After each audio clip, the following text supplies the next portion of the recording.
بسم اللہ الرحمن الرحیم۔ شہر اللہ المحرم، جسے محرم الحرام بھی کہا جاتا ہے۔ محرم کا لفظی معنی ہے حرام کیا گیا، یعنی جس مہینے کی حرمت ہے، جس میں بہت سے ایسے کام حرام کیے گئے ہیں جن کو ایک مسلمان نہیں کرتا یا ان کا کرنا اس کے لیے حرام میں آتا ہے۔ محرم کے مہینے کو شہر اللہ کہا جاتا ہے، اللہ کا مہینہ۔ اس مہینے کی تعظیم کی وجہ سے اس کو اللہ کا مہینہ کہا جاتا ہے۔ اس سے اس مہینے کی امپورٹنس کا پتہ چلتا ہے۔ صحیح مسلم کی روایت میں آتا ہے، ابو ہریرہ رضی اللہ عنہ سے روایت ہے کہ رسول اللہ صلی اللہ علیہ وسلم نے فرمایا، رمضان کے بعد سب سے افضل روزے اللہ کے مہینے محرم کے ہیں۔ تو گویا اس مہینے کی بھی خاص عبادت پھر کیا ہوئی؟ روزے۔ عشر ذوالحجہ میں تو پہلے 9 دن کے روزے تھے، لیکن اس میں پورے مہینے میں سے جب بھی آپ چاہیں روزے رکھ سکتے ہیں۔ ضروری نہیں کہ پورے ہی مہینے کے روزے رکھیں جیسے رمضان میں رکھے جاتے ہیں، لیکن 10 تاریخ کا روزہ جو ہے اس کی خاص فضیلت ہے۔ محرم الحرام کی ایک اہمیت کی وجہ یہ بھی ہے کہ یہ ہجری سال کا پہلا مہینہ ہے، تو یہ مہینہ عظمت اور برکت والا ہے اور حرمت والا ہے۔ حسن بصری کہتے ہیں کہ بے شک اللہ نے سال کی ابتدا بھی حرمت والے مہینے سے کی اور اس کا اختتام بھی حرمت والے مہینے سے کیا، یعنی آغاز بھی حرمت سے، اختتام بھی حرمت پر۔ سال میں رمضان کے بعد اللہ کے ہاں محرم سے بڑھ کر عظمت والا کوئی مہینہ نہیں۔ تو اس سے کیا پتہ چلتا ہے کہ اگر جس کام کے آغاز میں اور جس کے اختتام پر خصوصی ہدایات دی جائیں اور اللہ سبحانہ وتعالیٰ کی عبادت اور خصوصاً روزے وغیرہ کی عبادت کی طرف متوجہ کیا جائے تو سال بھر بھی پھر اس کی عادت اپنا لینی چاہیے۔ نئے سال کا آغاز جو ہے وہ دعا سے کرنا چاہیے۔ عبداللہ بن ہشام سے روایت ہے، وہ کہتے ہیں کہ جب مہینہ یا سال آتا تو رسول اللہ صلی اللہ علیہ وسلم کے صحابہ یہ دعا اس طرح سیکھتے جیسا کہ وہ قرآن سیکھتے، اللہم ادخلہ علینا بالامن والایمان والسلامت والاسلام وجوار من الشیطان ورضوان من الرحمن۔ اس کا معنی ہے، اے اللہ اس مہینے کو یا اس سال کو ہمارے اوپر امن اور ایمان، سلامتی اور اسلام کے ساتھ، شیاطین سے بچاؤ یا شیطان سے بچاؤ اور رحمان کی رضامندی کے ساتھ داخل فرما۔ محرم کا مہینہ چونکہ حرمت والا مہینہ ہے تو اس مہینے میں خاص طور پر آپس میں ایک دوسرے پر ظلم کی ممانعت ہے۔ قرآن مجید میں آتا ہے، ان عدت الشہور عند اللہ 12 شہرا فی کتاب اللہ یوم خلق السماوات والارض منها 4 حرم ذلک الدین القیم فلا تظلموا فیہن انفسکم۔ بے شک مہینوں کی گنتی اللہ کے نزدیک اللہ کی کتاب میں 12 مہینے ہیں، جس دن سے اس نے آسمانوں اور زمین کو پیدا کیا، ان میں سے 4 حرمت والے ہیں، یہی سیدھا دین ہے، سو ان میں اپنی جانوں پر ظلم نہ کرو۔ تو میسج کیا ہے؟ فلا تظلموا فیہن انفسکم، اپنے آپ پر یعنی ایک دوسرے پر ظلم نہ کرو۔ تو کیا نہیں کرنا اس مہینے میں؟ ظلم نہیں کرنا۔ ظلم کی کون سی شکلیں ہوتی ہیں؟ ظلم ہوتا ہے کسی کو اس کے حق سے محروم کرنا، کسی کا حق چھیننا، کسی کا حق مارنا۔ اس کا یہ مطلب نہیں کہ باقی مہینوں میں ظلم کر سکتے ہیں، اس کا مطلب یہ ہے کہ دوسرے مہینوں کی بنسبت ان حرمت والے مہینوں میں ظلم بہت بڑا گناہ اور بوجھ ہے۔ اگرچہ ظلم ہر حال میں بہت بڑا گناہ ہے، مگر اللہ جس کام کے گناہ کو چاہے بڑھا دے، جیسا کہ اللہ جس کام کے اجر کو چاہے بڑھا دے، یعنی وہی نماز ہوتی ہے، وہی صدقہ خیرات ہوتا ہے، لیکن عشرہ ذوالحجہ میں اس کا اجر کئی گنا بڑھ جاتا ہے۔ اسی طرح حرمت والے مہینوں میں ظلم کا گناہ جو ہے وہ زیادہ ہو جاتا ہے، اور یہ 4 مہینے خاص طور پر 1/3 آف دا ایئر خاص طور پر اس لیے اس کام کے لیے رکھا گیا اور اس کی شدت کا احساس دلایا گیا تاکہ لوگ اس کی پریکٹس کریں، کانشیس ہوں، اور خصوصی طور پر اس میں اپنے آپ کو ایسے گناہوں سے بچائیں تاکہ باقی سال بھی اس پر عمل کر سکیں۔ حدیث میں آتا ہے کہ ظلم حرام ہے۔ صحیح مسلم کی روایت ہے، نبی صلی اللہ علیہ وسلم نے فرمایا کہ اللہ عز و جل نے فرمایا، اے میرے بندو، میں نے اپنے اوپر ظلم کو حرام قرار دیا ہے اور میں نے تمہارے درمیان بھی ظلم کو حرام قرار دیا ہے، تو تم ایک دوسرے پر ظلم نہ کرو۔ جان، مال اور عزت کی حرمت کا پاس رکھنا ضروری ہے۔ ابو ہریرہ سے روایت ہے کہ رسول اللہ صلی اللہ علیہ وسلم نے فرمایا ایک مسلمان کی ہر چیز دوسرے مسلمان پر حرام ہے، اس کا خون، اس کا مال، اس کی عزت و آبرو۔ تو اس سے کیا پتہ چلتا ہے کہ ہمیں دوسروں کا احترام کرنا ہے، ان کے مال کو ان کی مرضی کے بغیر استعمال نہیں کرنا، اگر کسی سے کچھ قرض لیا ہے یا کسی سے کسی چیز کا وعدہ کیا ہے تو اس کو پورا کرنا ہے۔ اسی طرح عزت و آبرو کہ کسی کی غیبت، چغلی، طعن و تشنیع اور بلا وجہ دوسروں کو اذیت دینا، اس سے بھی بچنا ہے۔ یعنی اس کا یہ مطلب نہیں باقی دنوں میں غیبت حرام نہیں، لیکن ان دنوں میں خصوصی طور پر اس سے بچنے کی پریکٹس کرنا ہے، کیونکہ اس میں ایسے کاموں کا گناہ اور زیادہ بڑھ جاتا ہے۔ ابو ہریرہ رضی اللہ عنہ سے مروی ہے کہ نبی کریم صلی اللہ علیہ وسلم نے فرمایا مسلمان وہ ہوتا ہے جس کی زبان اور ہاتھ سے دوسرے مسلمان محفوظ رہیں، اور مومن وہ ہوتا ہے جس کی طرف سے لوگوں کو اپنی جان اور مال کا امن ہو۔ مومن کون ہے؟ کہ جس کی طرف سے انسان کو اپنی جان اور مال کا امن، کہ مجھے اس سے کوئی خطرہ نہیں، نہ میری جان کو خطرہ ہے اس سے اور نہ میرے مال کو، میں جہاں چاہوں بیگ رکھ دوں اس میں سے کوئی کچھ نہیں نکالے گا۔ تو جو کسی کی کوئی چیز دیکھ کے بھی اس کی ہاتھ کی ریچ میں بھی ہونے کے باوجود اس سے پرہیز کرتا ہے، یہ دراصل اس کے ایمان کی وجہ سے۔ ابن عمر سے روایت ہے نبی صلی اللہ علیہ وسلم نے فرمایا سب سے بڑے گناہ یہ ہیں وہ آدمی جس نے ایک عورت سے شادی کی، اس سے اپنی حاجت پوری کی، پھر اسے طلاق دے دی اور اس کا حق کے مہر ہڑپ کر لیا، مہر ہی نہیں دیا اس کو۔ تو بیوی کو اس کا مہر نہ دینا یہ بھی ظلم کی ایک قسم ہے، کہ اس کو نام نفقہ نہ دینا اور اس کا حق ادا نہ کرنا۔ دوسرا وہ آدمی جس نے کسی کو مزدوری پر لگایا اور اس کی اجرت خود نگل گیا۔ ایسے بہت سے واقعات ہمارے ملک میں بہت عام ہیں کہ کام کرا کے کسی کو کام پہ رکھ کے مہینے کے بعد اس کو چھٹی کرا دینا، اس کو اس کا حق نہ دینا۔ ویسے مزدوروں کو کسی بھی کام پہ لگا کے ان کو یا حق دینا ہی نہ یا پورا نہ دینا، یہ بھی ظلم کی شکل ہے۔ تیسرا وہ آدمی جس نے کسی چوپائے کو بے فائدہ قتل کر دیا، یعنی جانوروں کے بھی حقوق ہیں، ان کو بھی بلا وجہ نہیں مار سکتے آپ، ایک شغل تماشے کے طور پر۔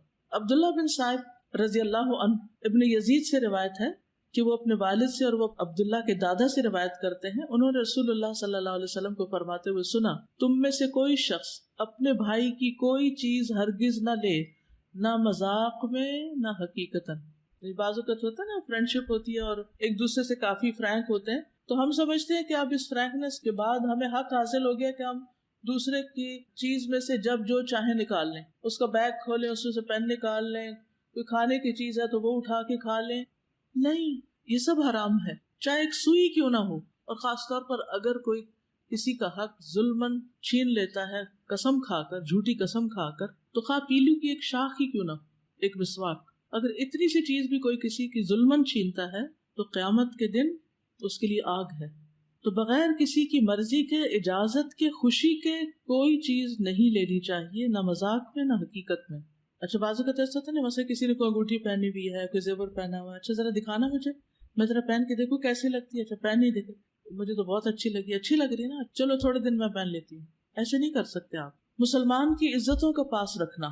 انس بن مالک کہتے کہ رسول اللہ صلی اللہ علیہ وسلم نے فرمایا جب مجھے میرے رب عز و جل نے معراج عطا کی تو اس رات میں ایک قوم پر میں گزرا، ان کے ناخن تانبے کے تھے، وہ ناخنوں سے اپنے چہرے اور سینے کھرچ رہے تھے۔ میں نے کہا یہ کون لوگ ہیں اے جبریل؟ انہوں نے فرمایا یہ وہ لوگ ہیں جو لوگوں کا گوشت کھاتے ہیں، ان کی عزت و آبرو کے درپے رہتے ہیں۔ یعنی چاہے سامنے کسی کی بے عزتی کرنا بلا وجہ خواہ میں یا کسی کی پیٹھ پیچھے، تو کسی کی بھی عزت کے ساتھ کھیلنا جو ہے اپنے آپ کو نقصان دینا ہے۔ عبد الرحمن بن غنم سے مرفوعاً مروی ہے کہ اللہ کے بہترین بندے وہ ہوتے ہیں جنہیں دیکھ کر اللہ یاد آ جائے، اور اللہ کے بدترین بندے وہ ہوتے ہیں جو چغل خوری کرتے ہیں، دوستوں کے درمیان جدائی ڈالتے ہیں، باغی، بیزار اور متعنت ہوتے ہیں، سرکش ہوتے ہیں۔ اسی طرح ابو ہریرہ کہتے ہیں کہ نبی صلی اللہ علیہ وسلم نے فرمایا بنی آدم کے اعمال ہر جمعرات کو پیش کیے جاتے ہیں، لیکن کسی قطع رحمی کرنے والے کے اعمال قبول نہیں کیے جاتے، یعنی رشتوں کو کاٹنے والے، رشتوں کے ساتھ ظلم اور زیادتی کرنے والے کے اعمال نہیں۔ تو ہمیں ان مہینوں میں خاص طور پر حقوق العباد کا خیال رکھنا ہے، یہ حقوق العباد کی ادائیگی کے مہینے ہیں۔ دوسرا کرنے کا کام اس مہینے میں روزے رکھنے۔ ابو ہریرہ کہتے ہیں کہ رسول اللہ صلی اللہ علیہ وسلم نے فرمایا رمضان کے بعد سب سے افضل روزے اللہ کے مہینے محرم کے ہیں، یعنی مہینے کے اعتبار سے محرم کے روزے افضل ہیں رمضان کے بعد۔ ویسے تو ذوالحج کے پہلے عشرے میں تو سارے اعمال افضل ہیں، لیکن وہ صرف پہلے 10 دن کی بات ہے، اور یہاں کیا ہے، پورے مہینے کی بات ہو رہی ہے۔ لیکن یہ بات ثابت ہے کہ نبی صلی اللہ علیہ وسلم نے اس پورے مہینے کے روزے نہیں رکھے، یعنی کمپلیٹ نہیں کیا محرم کو۔ اس سے اس مہینے کے روزوں کی ترغیب تو ملتی ہے، لیکن پورے مہینے کے روزوں کی پابندی نہیں، خصوصاً عاشورہ کا روزہ، 10ویں تاریخ کا روزہ۔ جب آپ سے اس دن کے روزے کے بارے میں پوچھا گیا تو آپ نے فرمایا یہ روزہ گزرے ہوئے 1 سال کے گناہوں کا کفارہ بن جاتا ہے، یعنی پچھلے محرم سے لے کے اب تک کے جو گناہ ہوں گے وہ انشاءاللہ معاف ہوں گے، صغیرہ گناہوں کی طرف اشارہ ہے۔ 10 تاریخ جو ہے اس مہینے کی، وہ خاص طور پر بہت اہم ہے روزے کے اجر و ثواب کے اعتبار سے، لیکن ہمارے ہاں عموماً عاشورے کا دن حضرت حسین رضی اللہ عنہ کی یاد میں منایا جاتا ہے۔ وہ ایک تاریخی واقعہ ہے جو بعد میں پیش آیا ہے، تو نبی صلی اللہ علیہ وسلم کے دور سے ہی اس دن کی بڑی اہمیت ہے۔ یہود اس دن کے بارے میں کہتے تھے ھذا یوم صالح، یہ ایک اچھا دن ہے۔ بخاری میں آتا ہے ھذا یوم عظیم، یہ بڑی عظمت والا دن ہے۔ تو 10ویں محرم کیا ہے؟ اچھا اور عظمت والا دن ہے۔ یہ کعبہ کو غلاف پہنانے کا دن ہے۔ حضرت عائشہ سے روایت ہے، کہتی ہیں کہ لوگ رمضان کے روزے فرض ہونے سے پہلے عاشورہ کا روزہ رکھا کرتے تھے، اور اس روز کعبہ کو غلاف پہنایا جاتا تھا۔ یہ یہود کی عید کا بھی دن ہے۔ ابو موسیٰ سے روایت ہے، یہ صحیح مسلم کی روایت ہے، وہ کہتے ہیں کہ اہل خیبر یوم عاشورہ کا روزہ رکھتے تھے، وہ اسے عید کا دن قرار دیتے اور اس دن اپنی عورتوں کو زیورات اور بہترین لباس پہناتے۔ تو رسول اللہ صلی اللہ علیہ وسلم نے فرمایا تم بھی اس دن روزہ رکھا کرو، یعنی وہ لوگ عید مناتے ہیں تو تم کیا کرو؟ روزہ رکھو۔ اللہ کے رسول صلی اللہ علیہ وسلم نے اس کے بارے میں فرمایا یقیناً عاشورہ اللہ کے دنوں میں سے ایک دن ہے، یعنی خاص دنوں میں سے ہے، تو جو چاہے اس دن روزہ رکھے، جو چاہے چھوڑ دے، یعنی نفلی روزہ ہوگا، فرض نہیں ہے۔ رمضان کے روزے فرض ہونے سے پہلے یہ فرض تھا۔ ابن عباس سے روایت ہے، وہ کہتے ہیں کہ میں نے نبی صلی اللہ علیہ وسلم کو نہیں دیکھا کہ عاشورہ کے دن اور رمضان کے مہینے کے علاوہ کسی دن کو افضل سمجھ کر آپ نے اس دن کا روزہ رکھا ہو، یعنی اس دن کو افضل سمجھا۔ اب آپ کہیں گے کہ وہ جو 9 ذی الحج والی بات ہے کہ وہ 2 سال کے گناہوں کی معافی ہے، تو اس دن آپ حج کر رہے تھے، اور حج کرنے والے 9 تاریخ کو روزہ نہیں رکھتے۔ یہ نجات کا دن اور شکر کے روزے کے طور پر یہود کے ہاں مشہور تھا۔ جب نبی صلی اللہ علیہ وسلم مدینہ آئے تو وہاں کے لوگ ایک دن یعنی عاشورہ کا دن روزہ رکھتے۔ ان لوگوں نے بتایا یہ بڑی عظمت والا دن ہے، اسی دن اللہ تعالیٰ نے موسیٰ علیہ السلام کو نجات دی۔ قرآن مجید میں پڑھا نا آپ نے، وَإِذْ نَجَّيْنَاكُم مِّنْ آلِ فِرْعَوْنَ يَسُومُونَكُمْ سُوءَ الْعَذَابِ يُذَبِّحُونَ أَبْنَاءَكُمْ وَيَسْتَحْيُونَ نِسَاءَكُمْ وَفِي ذَلِكُمْ بَلَاءٌ مِّن رَّبِّكُمْ عَظِيمٌ۔ تو اس کے شکر میں موسیٰ علیہ السلام نے اس دن روزہ رکھا، یعنی سب سے پہلے موسیٰ علیہ السلام نے یہ روزہ رکھا۔ آپ نے فرمایا میں موسیٰ سے ان کی نسبت زیادہ قریب ہوں، یعنی یہ پیغمبروں کی اطاعت نہیں کرتے اور ان کا حق ادا نہیں کرتے، موسیٰ علیہ السلام مجھ سے زیادہ قریب ہیں۔ تو آپ نے خود بھی اس دن کا روزہ رکھنا شروع کیا اور صحابہ کو بھی اس کا حکم دیا۔ دور نبوی میں بچے بھی عاشورہ کا روزہ رکھتے تھے۔ ربیہ بنت معوذ سے روایت ہے کہ نبی صلی اللہ علیہ وسلم نے عاشورہ کی صبح انصار کے گاؤں میں کہلا بھیجا، جس نے صبح اس حال میں کی ہو کہ روزے سے نہ ہو تو وہ اپنا باقی دن پورا کر لے، یعنی درمیان میں بھی روزے کی نیت کی جا سکتی ہے، نفلی روزے کی، اور جو شخص روزہ دار ہو تو وہ روزہ رکھے، یعنی جسے نیت کر لی وہ پورا کرے۔ ربیہ کہتے ہیں کہ اس کے بعد ہم لوگ خود بھی روزہ رکھتے اور اپنے بچوں سے بھی رکھواتے، ہم انہیں اون کا ایک کھلونا دے کر بہلائے رکھتے، جب کوئی کھانے کے لیے روتا تو وہی دے دیتے، یہاں تک کہ افطار کا وقت آ جاتا۔ یہ تربیت ہے نا، ٹریننگ ہے۔ اس دن کا روزہ جو ہے یہ مستحب ہے۔ جابر کہتے ہیں کہ رسول اللہ صلی اللہ علیہ وسلم ہمیں عاشورہ کا روزہ رکھنے کا حکم دیتے، ہمیں اس کی ترغیب دیتے اور اس موقع پر ہماری نگرانی فرماتے، یعنی رکھا ہے کہ نہیں۔ اس کے بعد جب رمضان کے روزے فرض کر دیے گئے تو آپ نے ہمیں نہ حکم دیا نہ منع کیا، اور نہ اس موقع پر ہماری نگرانی کی، یعنی نفلی روزہ ہو گیا، مستحب ہو گیا۔ حضرت عائشہ سے روایت ہے کہ جاہلیت کے ایام میں عاشورہ کے دن کا روزہ رکھا جاتا تھا، جب اسلام آ گیا تو اب جو چاہے اس کا روزہ رکھ لے اور جو چاہے اسے چھوڑ دے، لیکن نبی صلی اللہ علیہ وسلم نے 2 دن کے روزے کا ارادہ کیا، 9 اور 10 کا۔ عبداللہ بن عباس کہتے ہیں جب رسول اللہ صلی اللہ علیہ وسلم نے یوم عاشورہ کا روزہ رکھا اور اس کا روزہ رکھنے کا حکم دیا تو صحابہ نے عرض کی اللہ کے رسول یہی دن ہے جس کی یہود و نصارہ تعظیم کرتے ہیں۔ اس پر رسول اللہ صلی اللہ علیہ وسلم نے فرمایا جب آئندہ سال ہوگا تو اگر اللہ نے چاہا تو ہم 9ویں دن روزہ رکھیں گے۔ کہا اس کے بعد آئندہ سال نہیں آیا کہ رسول اللہ صلی اللہ علیہ وسلم وفات پا گئے۔ تو افضل کیا ہے 2 دن کا رکھ لیا جائے 9 اور 10 کا. اور 9 محرم جو ہے بعض کے نزدیک 9 اور بعض 10 دونوں کو عاشورہ کا دن بھی کہا جاتا ہے. پہلا عشرہ ہے نا اس میں بعض کہتے ہیں 10 اور 11 بھی رکھ سکتے ہیں، لیکن یہ کہ 11 تاریخ کے روزے کی روایت ضعیف ہے،